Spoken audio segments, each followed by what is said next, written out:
ସମୁଦ୍ର ତେର ନଈ ପାର ହୋଇ ସରପା ମଠକୁ ପରିତ୍ୟାଗ କରି ଆସି ପହଞ୍ଚିଗଲେ ବାବା କହୁଛି ଆମ୍ବିଠ ମଠ। ଧନ୍ୟ କହିବ ଗ୍ରାମବାସୀମାନଙ୍କୁ ଜାଗର ପଲଟରେ ସାଧୁ ସନ୍ଥ ମାନଙ୍କୁ ପାଇଛୁ, ଅରୁଆ ଭାତ ଡାଲମା ଦେଇଛୁ। ତେଣୁ ଢଗ ଢଗାଣି ପଦ ହବ ନା ଅଭିଯାନ ଖାଦ୍ୟ ଖାରେ ମନ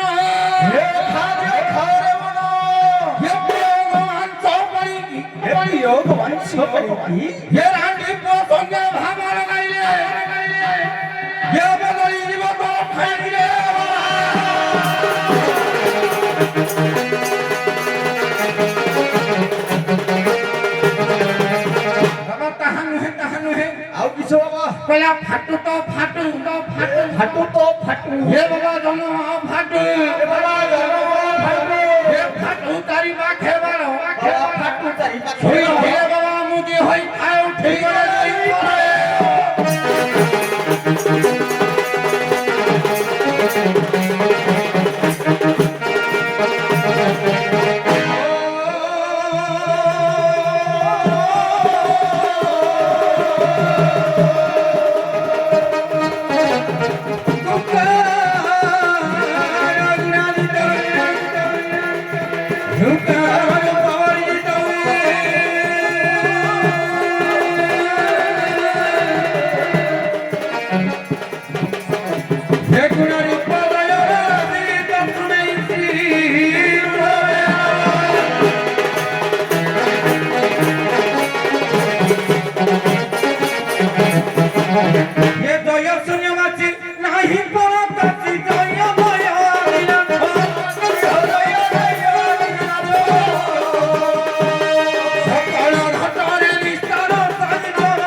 बाबा जुना गाड्या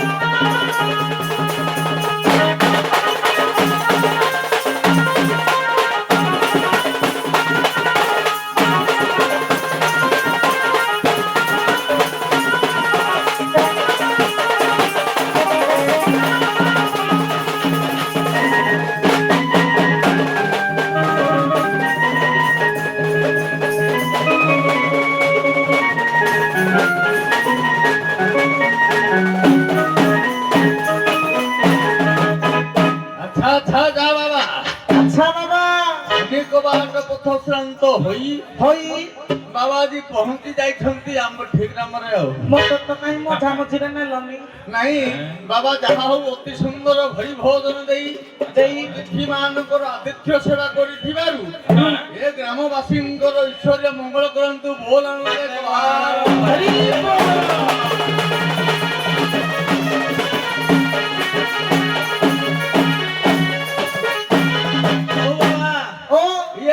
श्रांत निमंते अच्छा पदे ढग ही जाओ बाबा अच्छा ये देह सारा पालो पालो पालो बाळो ହଉ ହଉ ହଉ ତାକୁ କରିଦେଲା ଦୁଇ ଫାଳ ସତେ ଏ ଖେଞ୍ଚି ଖେଞ୍ଚି ପୁରାଇଲେ ଏ ସାତ ପୁରୁଷ ବାଣ୍ଟି ଦେ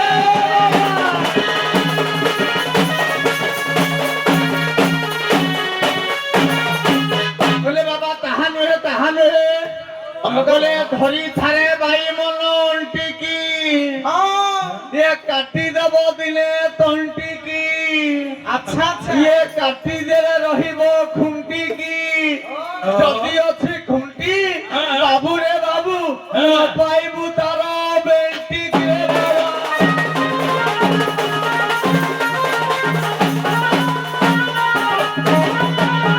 ओम एकमलिक्यं विमलमाचलं सर्वाधिसाखिभूतम्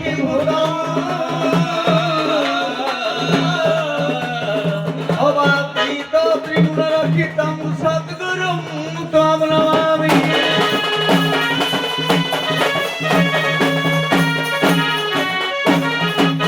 कहिले कि प्रत्येगाई रे मनुआ कहिले कि प्रत्येगाई মনুয়া রে কহিলে কি তোতে নাই মন করে প্রিয়া গানি তোরা উঠি বাবা হো বাঘুরিয়া রে ওড়াই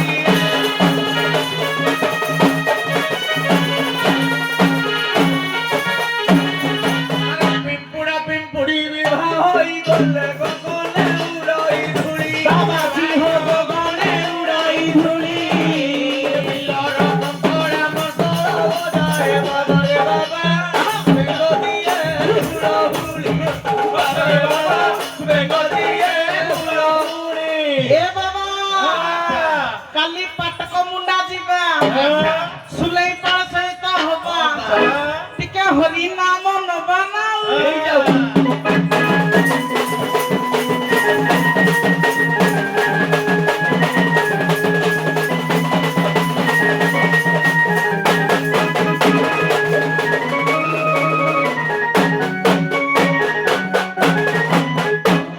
ହଉ ବାବାମାନେ ଟିକେ ଉଠ ବହୁତ ପରିଶ୍ରମ କରୁଛ ବର୍ତ୍ତମାନ ଏନ୍ଆଇଟିରେ ଗାଡ଼ି ଯାହାର ଅଛି ପଲ୍ୟୁସନ ସାର୍ଟିଫିକେଟ ନହେଲେ ଫାଇନ୍ ପଡୁଛି 80ରୁ ଅଧିକା ସ୍ପିଡରେ ନେଲେ ଫାଇନ୍ ହେଲମେଟ ନ ପିନ୍ଧିଲେ ଫାଇନ୍ ବର୍ତ୍ତମାନ ଏ ସରକାର ଯାହା କରିଛି ଆପଣମାନେ ସେଇ ସମୟରେ ପଲ୍ୟୁସନ ସାର୍ଟିଫିକେଟ ଦରକାର ତେଣୁ ଆପଣମାନେ ବାବା କି ନାହିଁ ଆମେ ଟିକେ ପଲ୍ୟୁସନ ସାର୍ଟିଫିକେଟ ନେଉଛୁ ପ୍ରଥମେ ତାପରେ ଯିବା ପ୍ରଶ୍ନକୁ ତ ଯେତେବେଳେ ଏବେ ନିକଟରେ ମହିମା ଗାନ୍ଧୀରେ ଦୋରନ୍ଦାରେ ଆପଣଙ୍କର ମାଘ ମେଳା ଚତୁର୍ଦ୍ଦଶୀ ପୂର୍ଣ୍ଣିମା ହେଇଥିଲା ବହୁତ ବାବା ଆସିଥିଲେ ବିଶ୍ୱର ଭାରତର ଏକ ଶ୍ରେଷ୍ଠ ସ୍ଥାନ ଦୋରନ୍ଦା ଯୋଉଥିପାଇଁ ଢେଙ୍କାନାଳ ଜିଲ୍ଲା ଆଜି ବିଶ୍ୱ ପ୍ରସିଦ୍ଧ ତେବେ ସମୀକ୍ଷାଟା ହେଲା ଯେତେବେଳେ ଭୀମ ଭୋଇଙ୍କୁ ଶୁଖିଲା କୂପରୁ ମହିମା ଗୋସାଇଁ ଉଦ୍ଧାର କଲେ ସେତେବେଳେ ଭୀମକୁ କହିଥିଲେ ରେ ଭୀମ ତୁ କଣ ବର ମାଗୁଛୁ ମାଗ ତେଣୁ ସେଠି ଭୀମ ବର ମାଗିଥିଲା ମହିମା ସ୍ୱାମୀକି ଯୋଉଟା ସ୍ତୁତି ଚିନ୍ତାମଣିରେ ସମ୍ପୂର୍ଣ୍ଣ ଲେଖା ଅଛି ସେ ସମାଜର କଲ୍ୟାଣ ପାଇଁ ବର ମାଗିଥିଲା ସେ କଣ ବର ମାଗିଥିଲା ଏଟା ଲୋକମାନଙ୍କ ପାଇଁ ସାମାଜିକ ଶିକ୍ଷା କଣ ବର ମାଗିଥିଲା ପ୍ରଭୁ ତାକୁ କଣ ବର ଦେଲେ ରତଣୀ ପର ତ ଦୁଃଖ ପ୍ରମିତ ଦେଖୁ ଦେଖୁ ମୋଦି ମନ ପଛେ ନରକେ ପଡ଼ି ଯାଉ ବାବା ହୋ ଜଗତ ଉଦ୍ଧାର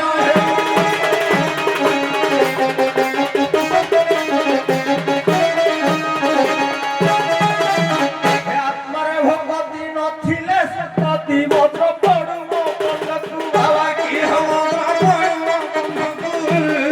କହେ ଭୀମ ମୋରି ବ୍ରହ୍ମ ସାପ ଦେଇ ବାବା ହୋ ଗାଡ଼ି ଦିଅ ମୋ হরিনাম নেই যাবা না আর কালি জাগর কলা আজ বাসি জাগরটা হরিনাম নেই যাবা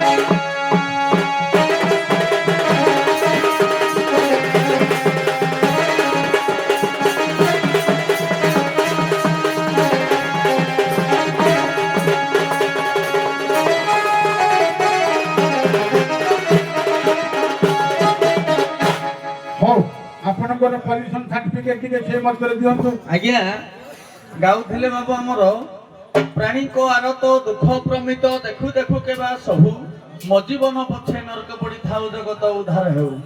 କିନ୍ତୁ ଆହୁରି ତା ଦ୍ୱିତୀୟ ପଦରେ ରହିଛି କହିଲା ନାରୀ ଅବା କିବା ହେଉ ସେ ପୁରୁଷ ସମସ୍ତେ ଆସନ୍ତୁ ସତ୍ୟ ସମସ୍ତେ ଅସନ୍ତୁ ସତ୍ୟ ଅନ୍ତର୍ଗତ ସଂଶୟ ଦୂର କରିବା ବାହୋ ଧରନ୍ତୁ ନିଷ୍କାମ ମତ।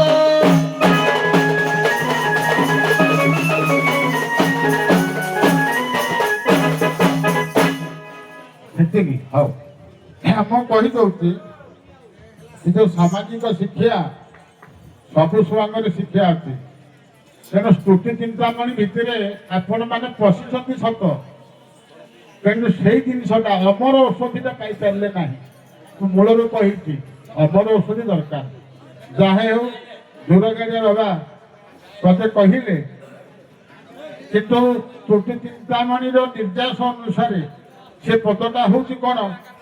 କିଏ ବା ନାରୀ ସେ କିଏ ବା ପୁରୁଷ ସମସ୍ତେ ଭାସନ୍ତୁ ସତ୍ୟ ଅନ୍ତର୍ଗତରୁ ସଂଶୟ ଛେଦ କରି ଧରନ୍ତୁ ନିଷ୍କାମ ପଥ ସତ୍ୟରେ ମରିବି ସତ୍ୟରେ ବଞ୍ଚିବି ଏହି ଆଜ୍ଞା ମତେ ହେଉ କହେ ଭୀମ ଭଇ ମର୍ତ୍ୟ ମୁଣ୍ଡରେ ଦଶ ଦର୍ଶନ ବଡ଼ ଧର୍ମ ଅର୍ଥ ହେଉଛି ରାଉତି ଧ୍ୱଂସ ହୋଇ ସମସ୍ତେ ମିଥ୍ୟାରେ ଡୁବି ଯାଇଛନ୍ତି ରକ୍ଷା କର ଶୂନ୍ୟ ଦେଇ।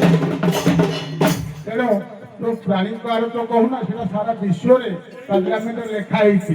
ସେଇଟା ଶେଷରେ କବିର କଳ୍ପନା କବିର ଭାବନା। ତେଣୁ ପ୍ରକୃତ ସେ ବର ମାଗିଥିଲେ ଯେ ଭୀମ ତୁ କଣ ଚାହୁଁଛୁ? ରାଜା ହେବୁ ନା ଅଚଳ ସମ୍ପତ୍ତିର ମାଲିକ ହେବୁ ନା ପୁତ୍ର ନାତି କନ୍ୟା ଭୋଗ କରିବୁ? ସେ କହିଥିଲେ କଣ ଯେ ଆପଣ ଏଇ ଯୋଉ ଦୀକ୍ଷା ଦେଲେ ଏ ଦୀକ୍ଷା ଯେତେବେଳେ ମୁଁ ଗାଁ ଗାଁ ନେଇକି ପ୍ରଚାର କରୁଛି ପୁରୁଷ ନାରୀ ଯାହାକୁ କହୁଛି ସମସ୍ତେ ଅସତ୍ୟ ଭାବିଲେ। ତେଣୁ କିଏ ବା ନାରୀ ସେ କିଏ ବା ପୁରୁଷ ସମସ୍ତେ ଭାସନ୍ତୁ ସତ୍ୟ।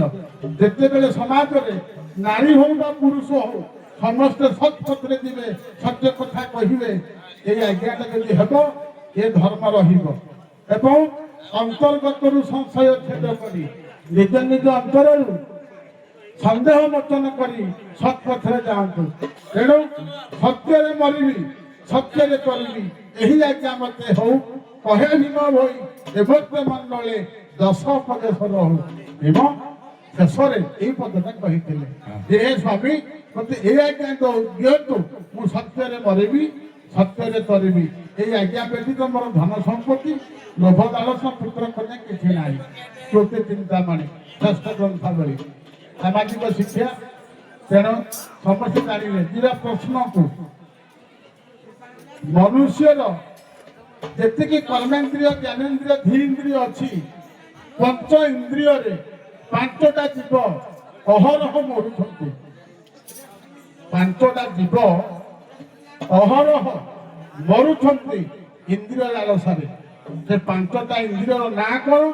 କୋଉ ଇନ୍ଦ୍ରିୟରେ କୋଉ ଜୀବ ମରୁଛି କୁହନ୍ତୁ? କେଉଁ ଇନ୍ଦ୍ରିୟରେ କେଉଁ ଜୀବଟା ମରୁଛି? ଆଜ୍ଞା ଆପ ତେଜ ବାୟୁ ଆକାଶ ପୃଥିବୀ ଏ ହେଲା ପଞ୍ଚଭୂତ ଇଏ ପଞ୍ଚ ଇନ୍ଦ୍ରିୟ ପଞ୍ଚଭୂତ ଇଏ ପଞ୍ଚ ଇନ୍ଦ୍ରିୟ। ଆଉ ଟିକେ ଭାବିବେ ନା କାହାକୁ ଦେବା?